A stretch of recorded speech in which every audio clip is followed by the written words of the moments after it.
The year was 1971, and America was at a crossroads. Muscle cars still roared across highways, but whispers of rising insurance rates, fuel crises, and government regulations were already beginning to haunt the industry. Amid this storm, Buick unveiled something so bold, so polarizing, that people stopped in their tracks to stare. It was the third-generation Buick Riviera, but everyone knew it simply as the Boat-Tail. Boat-Tail was unlike anything else on the road. It had a sweeping fastback roofline that tapered down into a pointed tail, with dramatic rear glass that curved like the deck of a classic wooden speedboat. From the side, it looked more like a futuristic spaceship than a luxury coupe, and in the front, its massive chrome grille and muscular fenders gave it a commanding presence. People either loved it or hated it, but no one could ignore it. Buick had taken a gamble, and it was clear. This was no ordinary car. But why did Buick do it? The answer lies in the vision of one man, Bill Mitchell, the legendary head of General Motors styling. Mitchell believed that cars should stir emotions, not just transport people. He wanted the Riviera to be bold, daring, and unforgettable. Inspired by the Boat-Tail speedsters of the 1930s and by the sleek shapes of Corvettes, Mitchell pushed designers to create a car that looked decades ahead of its time. The reaction was immediate. Some critics praised its daring shape, calling it the most stylish Buick ever built. Others dismissed it as bizarre, even ugly. But this division of opinion was exactly what Mitchell wanted. He once said, "Good design should make people stop.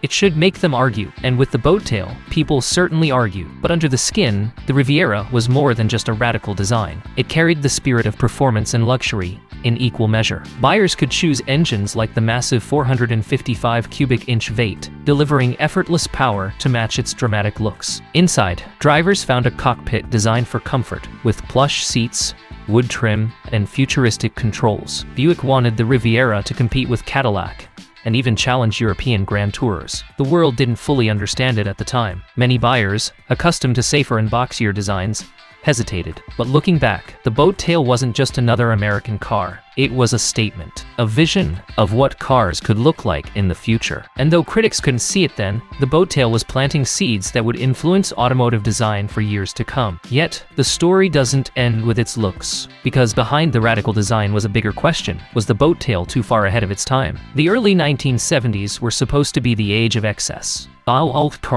Big engines, big chrome, and big personalities. But almost overnight, the rules began to change. The 1971 Riviera Boat-Tail was launched into a world that was suddenly turning its back on everything it represented. The first challenge was size. At over 218 inches long, the Riviera was massive, almost intimidating. Its wide body and long overhangs made it look powerful, but also impractical in crowded cities. Fuel efficiency wasn't a priority in 1971, but within just 2 years, the oil crisis would hit, and suddenly, buyers wanted smaller, more economical cars. The Riviera, with its huge V8 engines, felt like a dinosaur from another world. Then there was the styling. The Boat-Tail looked like nothing else, but sometimes, being too different is dangerous. Traditional Buick buyers, who loved elegance and conservatism, were startled by its daring curves. Younger buyers, meanwhile, admired the shape, but often leaned towards sportier models, like the Chevrolet Corvette or Pontiac Firebird. The Riviera sat in a strange middle ground, too wild for the old guard, but too refined for the youth market. Buick had created a car that didn't quite fit anywhere. Sales reflected this confusion. In its debut year,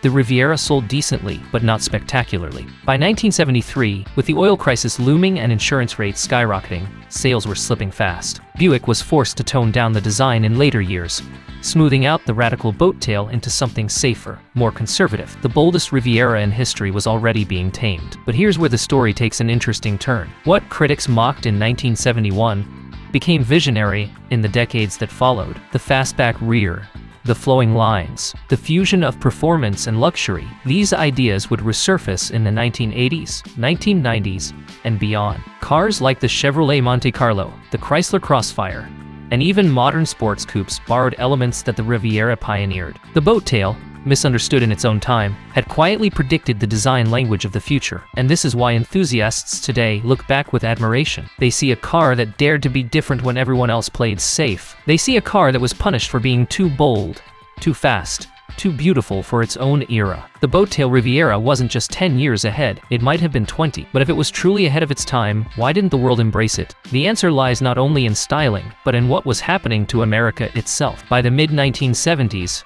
America was a different place. Gasoline prices soared, environmental regulations tightened, and the golden age of big cars was ending. The Riviera Boat-Tail, once the bold star of Buick's lineup, quietly faded into the background. But time has a way of rewriting stories. What was once controversial became legendary. Today, the 1971-1973 Riviera Boat-Tail is celebrated as one of the most iconic Buicks ever made. Collectors hunt for them, restorers bring them back to life, and car shows feature them as examples of pure American daring. What was once mocked as too strange is now admired for its originality, because in a world where most cars followed the same predictable formulas, the Boat-Tail had the courage to be different. Its legacy goes deeper than design. The Boat-Tail represents a moment when automakers still dreamed big, when designers were allowed to take risks, when cars were more than just transportation. They were rolling works of art. Bill Mitchell and his team at Buick left us a reminder that sometimes true greatness isn't recognized immediately. Sometimes,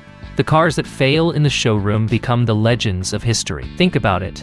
In the early 70s, people said the Boat-Tail was too wild. But today, enthusiasts see it as timeless. Its sculpted fastback, its muscular stance, its fearless attitude. These qualities resonate more now than they did then. It was a car built for a future that didn't exist yet, and in some ways, still doesn't. The Riviera Boat-Tail teaches us something powerful. Being ahead of your time is never easy. Visionaries are often misunderstood. Bold designs are often rejected, but history has a way of catching up. What seems strange today becomes genius tomorrow. And so, the Riviera stands as proof. The Riviera stands as proof. Proof that Buick once built a car so daring, so futuristic, that the world wasn't ready for it. Proof that sometimes failure in the moment can lead to immortality in the long run. Proof that beauty, even when forgotten, always returns. That is why the 1971 Buick Riviera Boat-Tail was not just a car. It was a prophecy, a rolling vision of the future, a machine 10 years ahead of its time.